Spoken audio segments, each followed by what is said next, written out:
everyone, welcome back to my channel. My name is Sharon and I'm super excited to be here again today. So for today's video we are going to be talking about UX case studies and portfolios. So it's just going to be like an introductory video where we just kind of go over some basics and then talk about things that you should definitely include and things that you should look out for. Now of course, if this sounds like something that you're interested in, which of course you should be, please do not forget to support me by liking, sharing, commenting, and of course subscribing to my channel. You can also put on the notification bell to be notified whenever I post new content. So without wasting any further time, let's get into today's video, shall we?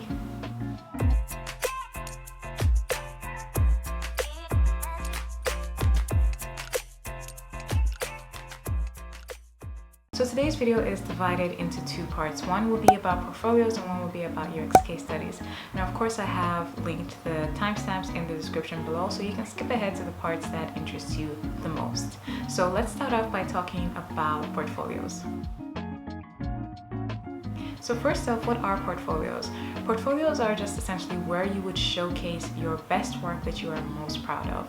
Now the idea is that people who are interested in working with you or people who just want to know a bit more about you would be able to visit your portfolio site to get an understanding of your experience, your approach to problems, and just who you are from a professional perspective. Now, what should be in your portfolio? First and foremost, of course, what should be in your portfolio would be your previous works. So you always want to aim for a minimum of 2 projects that you're really proud of, that you strongly believe highlight your best works. Now, these should be presented in a case study format, meaning that it should be well documented. We'll get to case studies and what you should include in them in a bit. And they should be very easy to understand and easy to go over. Next thing you need to include in your portfolio should be some information about yourself. So it could be an about section or on the front page, however you want to include it. But just make sure it does include vital information about you that you think could give the reader a bit more understanding of who you are. So you can also feel free to be a bit creative with this, because you definitely want to include things that you feel would strike the interest of your potential employer or client. The next thing that you can include, which is a bit optional, is your resume or a link to where people can download your resume. Now this is not 100% required, but it is a nice to have.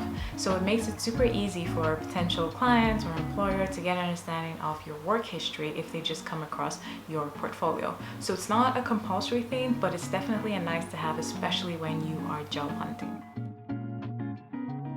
Now, where should you create your portfolio, or what platform should you create your portfolio?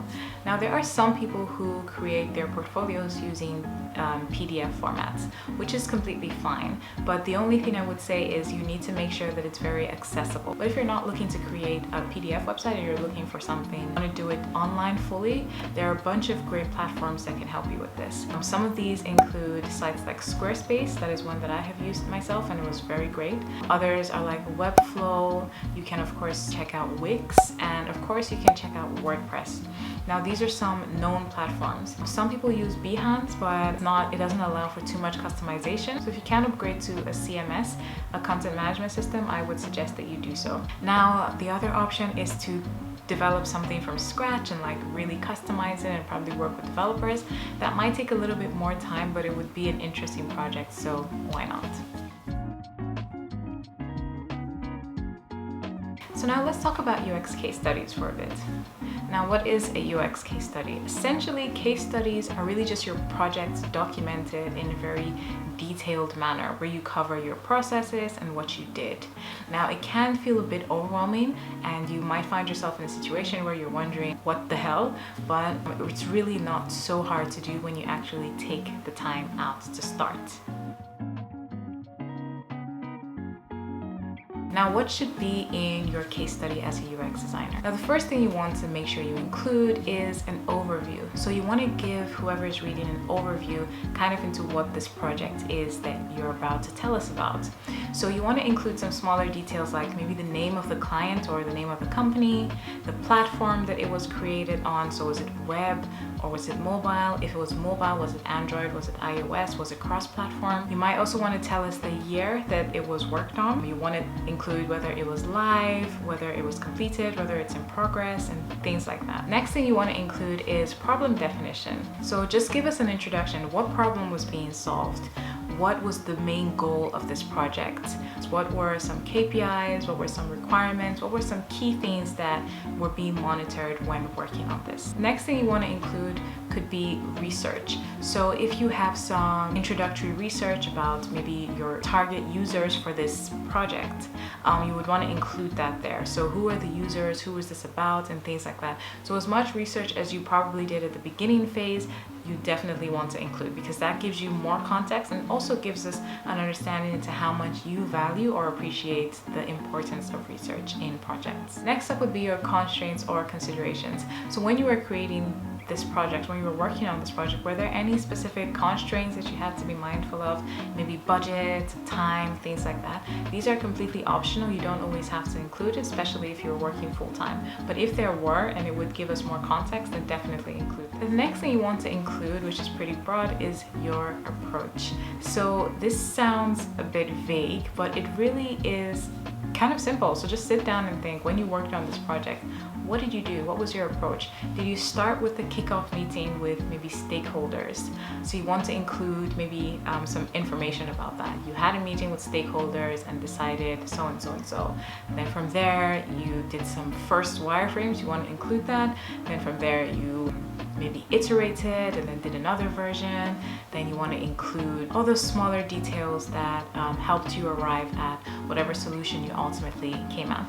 Now, the beautiful thing about case studies is that they're pretty flexible. So there are some core things that you want to include, which are some of the things that I mentioned, and then you can also be pretty flexible with it and create what you want. Just ensure that it's not too long and doesn't go into unnecessary detail, but cut it to the important things you think is vital for someone who's reading your portfolio or your case study to be aware of. So be sure to include wireframes that didn't make the cut, things that you wanted to explore but ultimately couldn't, and things like that. That helps us understand how wide or how broad you are thinking. In this stage, you also want to include whoever it is that you possibly collaborated with. If you worked with maybe other stakeholders, if you worked with UX writers, UX researchers, data analytics, and things like that.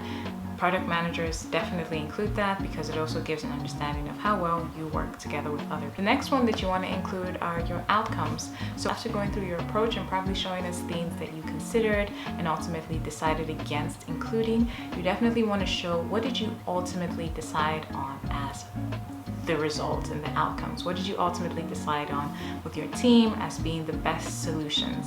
So you want to include this. So be the wireframes, the eventual sitemap or information architecture, even the design guidelines that you followed, things like that. And then the final screens. And if you can include a clickable prototype, that would be great. So as much information as you can include, definitely include this. Now finally, the last thing that I personally consider very important that you should include is your final thoughts and considerations.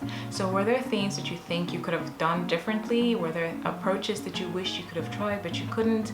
Were there some learnings, things that you took away from it? These are very important because it shows your thought process as well as a designer. It shows that you are open to feedback, open to looking back at things and trying to learn and grow from all these experiences. So guys, I really hope that today's video was helpful and insightful for you. Of course, if it was, please do not forget to support me by liking, sharing, commenting, and of course subscribing to my channel. Thank you all so much for watching, and see you again next time.